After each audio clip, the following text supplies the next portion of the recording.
Hello and welcome back to another pastry lesson with Chef Basics. Today we're going to be cooking Sable à la Poche. This biscuit is something similar to what you might know as a Viennese Whirl. It roughly translates to something like sand in my pocket. And today we're going to be using this recipe to make a petit four, or something you can use as just a platter of biscuits. Anyway, let's get started. So you're going to take 150 grams or 2/3 of a cup of butter, and this is going to be room temperature, so take it out of your fridge for at least an hour before using. Add to that 75 grams or 3/4 of a cup of icing sugar, and then you're going to want to start this with a wooden spoon, otherwise you're going to have icing sugar flying everywhere if you go straight into using an electric whisk. And just beat these together until smooth. And now that you've got that icing sugar incorporated, you want to switch to your electric whisk and beat on full speed until it becomes that light and pale colour.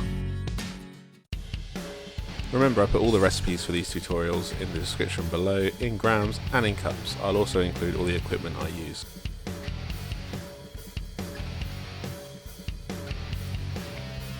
And here's how it should look when it's done.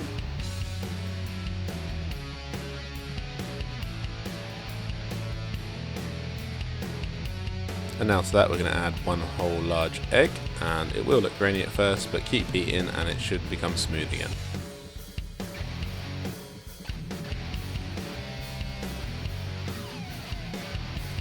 And again you can see we're back to that smooth texture. And now we're going to add 5 milliliters or 1 teaspoon of vanilla extract, and again we're still smooth. You can at this point also add something like lemon zest or orange essence if you want a slightly different flavoured biscuit. And now we've got all our liquid ingredients added, we can start adding our dry. So start with 35 grams or 1/3 cup of ground almonds. And don't worry if they don't all go through the sieve, sometimes you buy these and they're a little coarse. And add to that 200 grams or 7/8 cup of plain flour. And make sure you do sieve these together. This is not only going to add aeration, but it's also going to help with folding it in gently later. So now your dry ingredients are sieved in. Make sure you fold this gently. You want to make sure it's just incorporated. If you overwork this, it's going to become stiff and near impossible to pipe.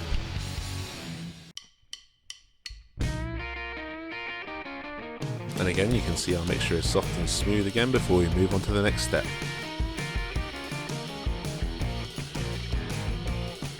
So now put a star tip into your piping bag and fill no more than halfway with your biscuit mixture.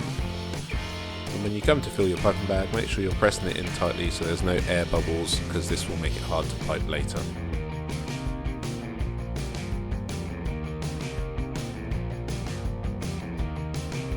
Alright, next up we're going to take a baking paper lined tray and pipe a small amount of that mixture in each corner to stick the baking paper down so it doesn't keep lifting up as we're piping our biscuits.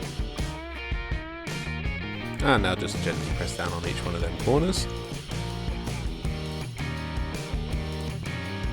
So I'm going to show you 3 different designs you can use, but you can pipe this into whatever you like. So the first one is just a simple round.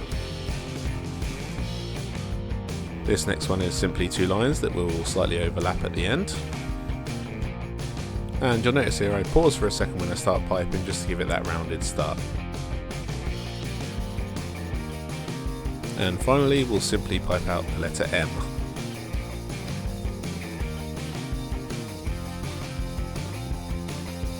So on this first design I'm going to use some whole almonds. You could use glacé cherries or any dried fruit really.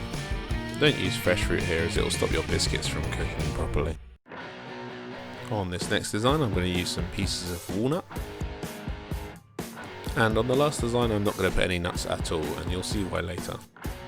Now put these in the oven for about 10 minutes at 180 degrees C or 370 degrees Fahrenheit until they've just started to brown.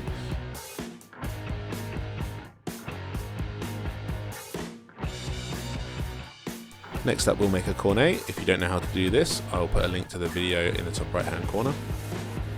And whilst I'm doing this, I'm just melting some dark chocolate on the stove. You could use white, milk, whatever you like. Now take your cornet and fill it with a teaspoon of your chocolate.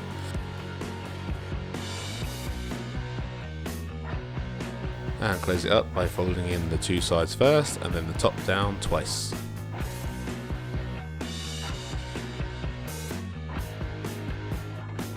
And now take some scissors and cut off just the end, and we're just going to check the flow runs out smoothly before we go and do it on our biscuits, which it does. So go over your biscuits, make sure you go off the edges of your biscuits, don't try and pipe this in a zigzag over the top of your biscuits or it will look like a 4-year-old did it.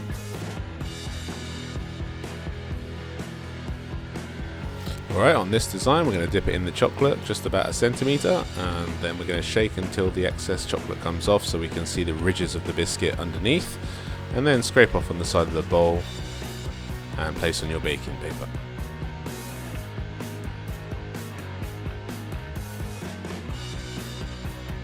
And I'll just quickly do the same for the other one.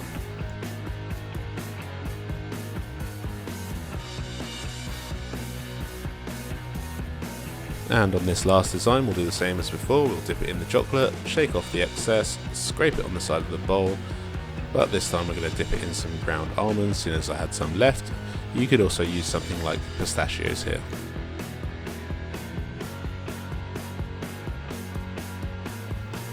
And again I'll quickly do the same on this last one.